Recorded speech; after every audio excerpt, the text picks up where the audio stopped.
AI가 내 일자리를 빼앗는 거 아니야? 이런 막연한 불안감. 아니면 은퇴하고 나면 뭘 해야 하나? 이런 고민 한 번쯤 해보셨죠? 오늘은 단순히 좋은 회사를 찾는 걸 넘어서요. 아예 나만의 직업을 만드는 새로운 관점, 바로 창직에 대해서 깊이 한번 파고들어 보려고 합니다. 네, 그래서 저희가 오늘 당신의 탐구를 좀 도와드리려고 창직학교 메가더스쿨의 정은상 교장에 관한 여러 자료들을 쭉 모아봤어요. 그분의 철학이 담긴 KBS 아침마당 특강도 있고요.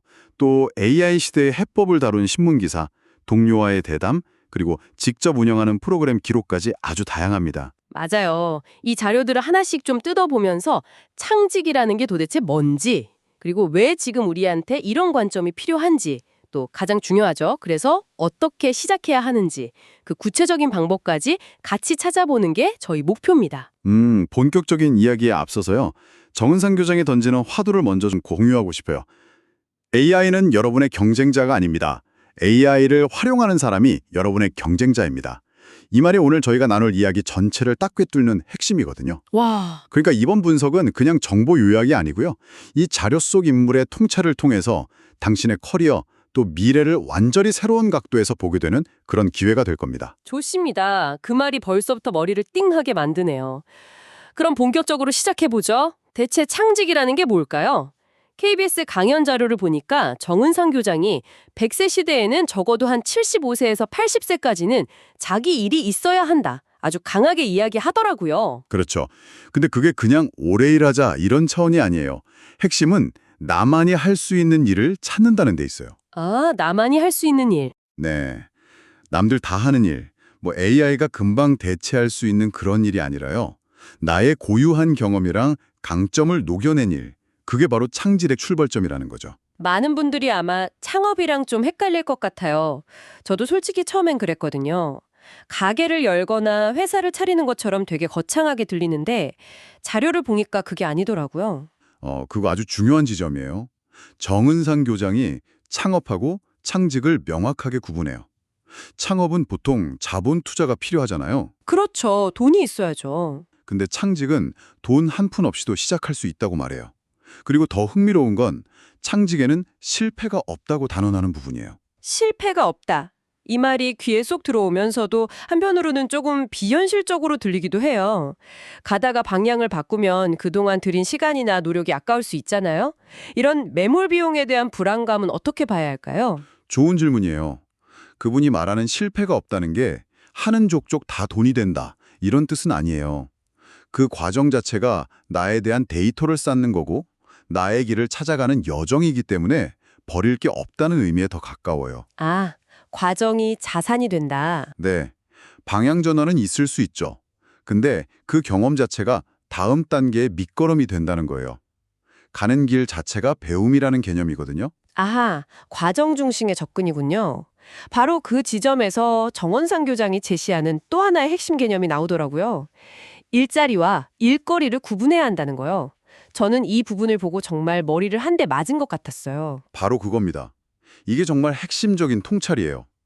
우리는 보통 회사에 다니면 안정적인 직업이 있다고 생각하잖아요. 그렇죠. 내 자리가 있으니까요. 하지만 그건 조직 내의 내 자리, 즉 일자리일 뿐이라는 거예요. 진짜 중요한 건 그 조직을 떠났을 때 내 손에 남는 것, 나만의 기술과 전문성, 바로 일거리라는 거죠. 이 질문을 당신에게도 꼭 한번 드려보고 싶었어요. 지금 당장 회사를 그만둔다면 당신에게는 어떤 일거리가 남아있나요? 이 질문에 선뜻 답하기가 어렵다면 오늘 이야기가 더 의미 있게 다가올 겁니다. 맞아요. 그리고 이런 통찰이 단순히 퇴직을 앞둔 분들만의 얘기가 아니더라고요. 자료를 보니까 요즘 젊은 세대들이 사이드 프로젝트를 열심히 하는 것도 결국 조직에 의존하지 않고 자신만의 일거리를 확보하려는 어떤 본능적인 움직임이다, 이렇게 해석할 수 있겠더라고요. 와, 그렇게 연결해서 생각하니까 완전히 새롭게 보이네요. 이런 철학을 가르치는 곳이 메가더스쿨인데 이름 유래를 보고 저도 깜짝 놀랐잖아요. 저도요. 정말 재밌지 않나요? 인천 상륙작전을 지휘할 때 메가더 장군 나이가 70세였다는 사실에서 영감을 얻었다고 해요. 자료에 따르면 이걸 지금 나이로 환산하면 80세에서 85세에 해당한다니 정말 대단하죠.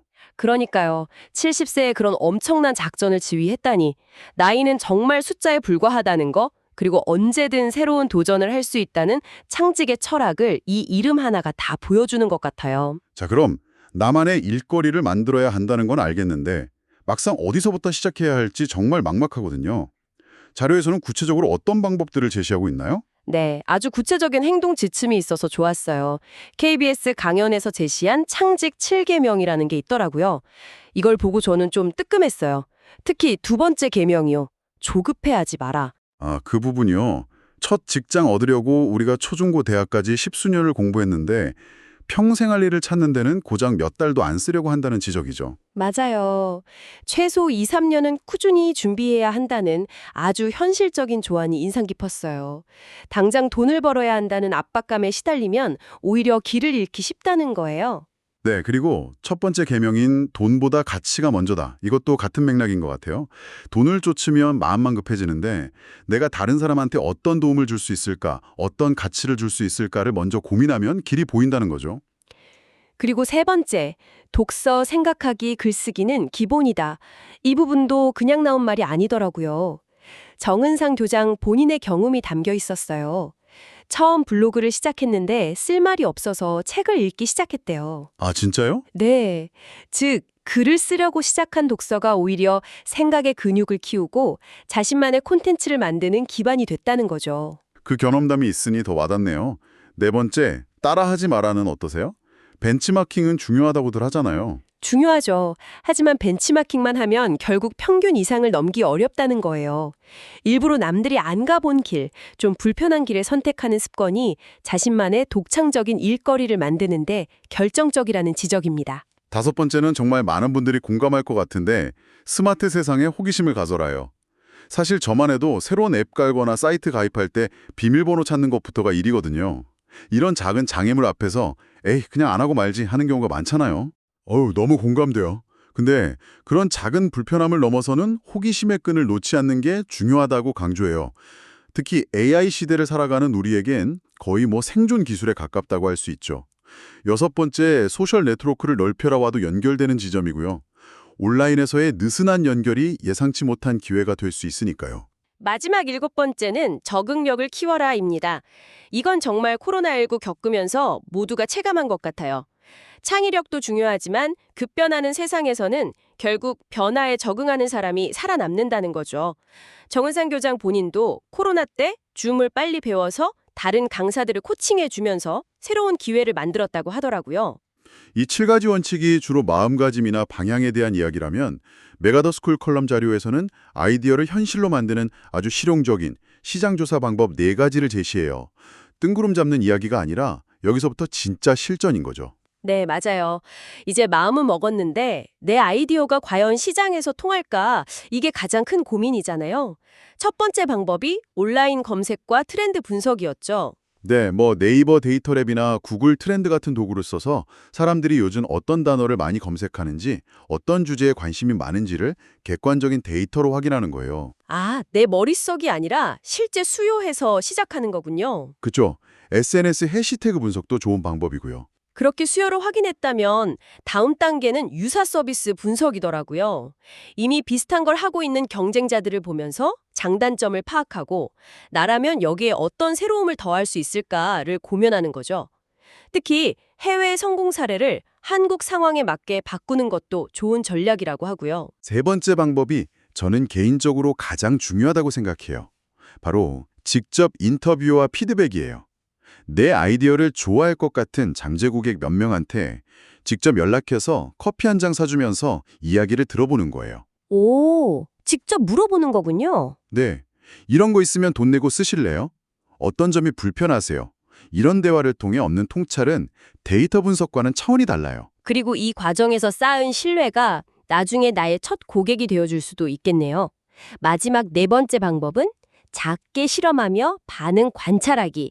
흔히 말하는 MVP 전략이죠. 맞아요. MVP, 즉 최소 기능 제품 전략이 거창한 게 아니에요. 내 아이디어의 핵심만 담아서 아주 작게 시작해보는 거죠. 예를 들어 글쓰기 코칭을 하고 싶다면 거창한 홈페이지 만들기 전에 블로그에 글쓰기 팁에 대한 글을 몇 개 올려보고 사람들 반응을 보는 거예요. 소규모 원데이 클래스 같은 것도 좋겠네요. 아주 좋죠. 중요한 건 완벽한 아이디어가 아니라 시장에서 통하는 아이디어를 찾아가는 과정 그 자체라는 점이에요. 실가지 원칙의 4가지 시장 조사법까지 정말 체계적이네요. 그런데 이런 원칙들이 실제 사람들에게는 어떻게 적용됐을지 궁금해져요. 이걸 고 정말 인생이 바뀐 구체적인 사례도 있었나요? 그럼요. MB 자료에 아주 흥미로운 사례들이 몇 가지 나와요. 먼저 농협지점장으로 퇴직하신 정병길 화가님 사례가 있어요.